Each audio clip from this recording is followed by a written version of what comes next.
Ketika sambil kuliah, teman-teman aktif. Aktif di mana? Ruang kelas, luar kelas. Di ruang kelas aktif.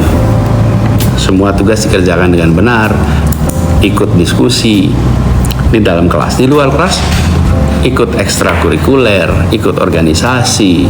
Kalau bisa punya peluang usaha, bisa mulai usaha, bisa mulai kegiatan entrepreneur, bisa mulai macam-macam tuh. Jadi di luar kelas begitu. Ini pengalaman pribadi ya. Saya ketika kuliah berapa kali ditanya, Mas ambil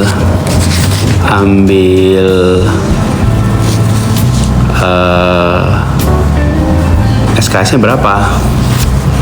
Terus saya jawab 24 SKS. Nah, untuk 24 SKS itu apa sih artinya? Artinya begini, 18 SKS di dalam kelas, 6 SKS di luar kelas. Jadi tetap ya, saya ambil 24, tapi 18 di dalam, 6 di luar. Jadi, saya memang pilih untuk mengurangi SKS per semester supaya saya punya waktu untuk aktif. Konsekuensinya masa kuliah saya lebih panjang daripada mereka yang SKS dalam kelasnya 24, karena saya ambilnya 18. Tapi kekayaan pengalaman selama masa kuliah rasanya nggak kalah. Jadi ini yang saya sering sampaikan pada teman-teman yang sedang kuliah, memanfaatkan masa kuliah untuk pengembangan diri. Jadi masa kuliah itu bukan sekedar dapat pelajaran di kelas, tapi masa kuliah itu masa pengembangan diri, dan itu gak bisa diulang. Nah, setelah selesai maka akan memiliki kekayaan pengalaman. Sama-sama menjalani kuliah selama 4 tahun, tapi pengalamannya beda. Yang dijalani sama, tapi yang dialami beda.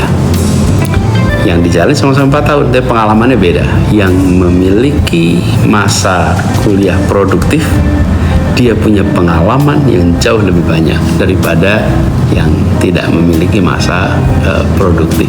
Jadi buat teman-teman yang sekarang sedang kuliah, lagi-lagi teman-teman lolos SNMPTN maupun tidak, mudah-mudahan masih bisa kuliah, manfaatkan itu. Dan nantinya, ini pengalaman saya kalau melakukan rekrutmen, saya wawancara sarjana-sarjana yang baru lulus, maka sebenarnya udah nggak ditanya lagi tuh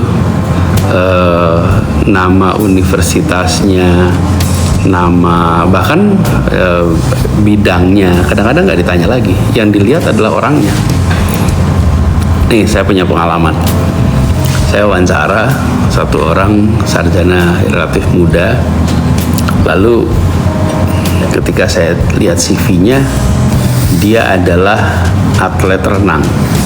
Kegiatannya atlet renang. Begitu kegiatan renang, apa sih artinya? Ini anak memiliki kemampuan untuk self-disiplin, untuk bisa menjadi atlet renang sampai tingkat PON. Itu artinya dia sanggup bangun sangat pagi, karena seringkali harus ke kolam renang subuh. Dia harus selesai latihan sebelum masuk kelas. Itu dia berarti harus bangun setiap hari sebelum subuh, lalu berangkat ke tempat kolam renangnya, latihan di sana sampai jam 6:30-7 pagi, baru kemudian ke sekolah. Dan kemudian sorenya dia harus latihan lagi.